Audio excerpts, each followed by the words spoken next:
வணக்கம் மக்களே, சற்றுமுன் கிடைத்த தகவல் ஒன்றை பார்க்க போகிறோம். என் மூச்சு இருக்கும் வரை பாமக தலைவராக நானே தொடர்வேன். ராமதாஸ் தகவல். இந்த ஒரு தகவலை பற்றி தான் நாம் பார்க்க போகிறோம். தகவலை பார்ப்பதற்கு முன்னதாக நீங்கள் நம்மளுடைய சேனலுக்கு புதிய பார்வையாளர்களாக இருந்தீர்கள் என்றால் மறக்காமல் நம்மளுடைய சேனலை சப்ஸ்கிரைப் செய்து வைத்துக் கொள்ளுங்கள் மக்களே. என் மூச்சு இருக்கும் வரை பாமக தலைவராக தானே தொடர்வேன் என்று பாமக நிறுவனர் ராமதாஸ் தெரிவித்துள்ளார். விழுப்புரம் மாவட்டம் திண்டிவனம் வட்டம் தைலாபுரம் தோட்டத்துக்குள் அவரது இல்லத்தில் வெள்ளிக்கிழமை செய்தியாளர்களுக்கு அவர் அளித்த பேட்டியில், தைலாபுரம் தோட்டத்தில் உள்ள இல்லத்தில் வியாழக்கிழமை ஜூன் 12ஆம் தேதி நடைபெற்ற செய்தியாளர்கள் சந்திப்பின் போது சட்டப்பேரவை தேர்தலுக்கு பிறகு அன்புமணிக்கு தலைவர் பதவியை கொடுப்பதாக கூறினேன். ஆனால் நடப்பவற்றை பார்க்கும்பொழுது, அன்புமணியின் செயல்களை பார்க்கும்போது என் மூச்சு காற்று இருக்கும் வரை அவரிடம் தலைவர் பதவியை கொடுக்க மாட்டேன். நான் ராமதாஸ் ஒரு தந்தையாக வழிகாட்டியாக ஒரு நல்ல தந்தையாக வழிகாட்டியாக இருந்திருக்கிறேன். ஆனால் மாநாட்டுக்கு பிறகு நடைபெற்ற செயல்களை பார்க்கும்போது எனக்கு மிகவும் வருத்தமாக உள்ளது. சட்டப்பேரவை தேர்தலுக்கு பிறகு நான் தலைவர் பதவியை கொடுக்கிறேன் என கூறியதற்கு ஏன் அப்படி கூறினார்கள் என 100க்கும் 99% பேர் கேட்டிருக்கின்றனர்.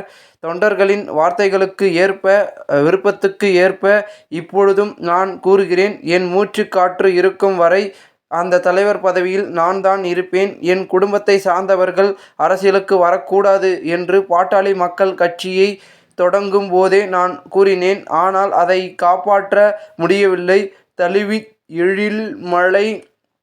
தலில் எழில்மலை பொன்னுசாமி போன்ற இன்னும் பலருக்கும் அமைச்சர் பொறுப்புகளை தலித்து எழில்மலை பொன்னுசாமி போன்ற இன்னும் பலருக்கு அமைச்சர் பொறுப்புகளை கொடுக்கும்போது அவர்களின் செயல்பாடுகளில் திருப்தி இல்லாத போது அன்புமணிக்கு பொறுப்பு கொடுக்க வேண்டும் என்று கட்சியின் மூத்த தலைவர்கள் வலியுறுத்தியதன் பேரில் 35 வயதிலேயே அவரை மத்திய கேபினெட் அமைச்சராக்கினேன். ஆனால் 2.5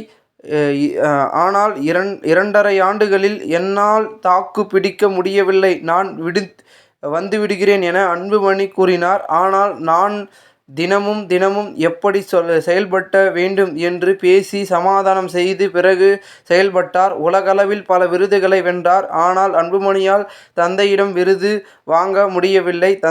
தாயை மதிக்க வேண்டும். அப்படி கூறினாலே அன்புமணிக்கு கோபம் வருகிறது. சித்திரை முழுநிலவு மாநாட்டுக்கு பிறகு அன்புமணியின் செயல்பாடுகள் மிகவும் மோசமாக உள்ளன. நான் எத்தனை ஆண்டுகளும் உயிரோடு இருப்பேன் என கூறும் போதெல்லாம் நீங்கள் 100 ஆண்டு வரை வாழ்வீர்கள் என அன்புமணி கூறுவார். ஆனால் என் மார்பிலும் முதுகிலும் ஈட்டியால் அவர் குத்தி வருகிறார். தூக்க மாத்திரைகளை போட்டாலும் எனக்கு தூக்கம் வரவில்லை. அன்புமணியை நினைக்காமலும் இருக்க முடியவில்லை. பாசத்தால் அல்ல, பாசமெல்லாம் போய்விட்டது. அன்புமணி செய்யும் ஒவ்வொரு செயலும் ஆடாத செயலாகும். தந்தை சொல் மிக்க மந்திரமில்லை. மூத்தோர் சொல் வார்த்தையை அமிர்தம்.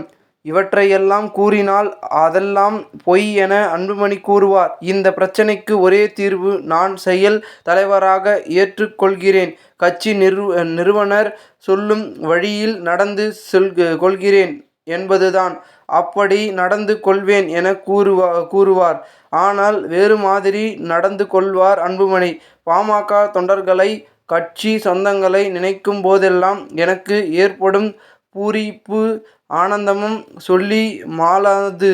ஆனால் அன்புமணியை நினைக்கும் போதெல்லாம் எனக்கு ஏற்படுகின்ற அதிர்ச்சி, மன குமுறல்கள் எனக்கு இரத்த அழுத்தத்தை அதிகரிக்கின்றன.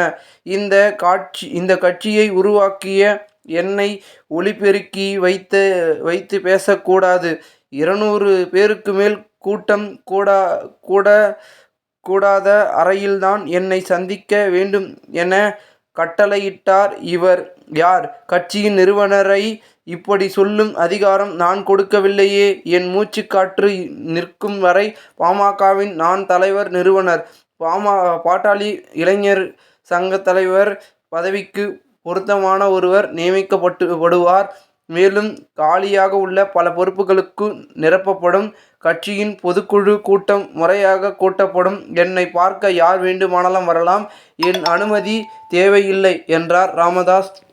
இந்த ஒரு தகவல் தற்பொழுது அரசியல் வட்டாரங்களில் பேசும் பொருளாக மாறியிருக்கிறது. இந்த ஒரு தகவலை குறித்த பொதுமக்கள் உங்களுடைய கருத்துக்களை கமெண்ட் மூலமாக தெரிவியுங்கள். இதுபோன்று நீங்கள் அரசியல் சார்ந்த நிகழ்வுகளாம் தினசரி தெரிந்து கொள்ள நம்மளுடைய சேனலை சப்ஸ்கிரைப் செய்து வைத்துக் கொள்ளுங்கள். நன்றி, வணக்கம்.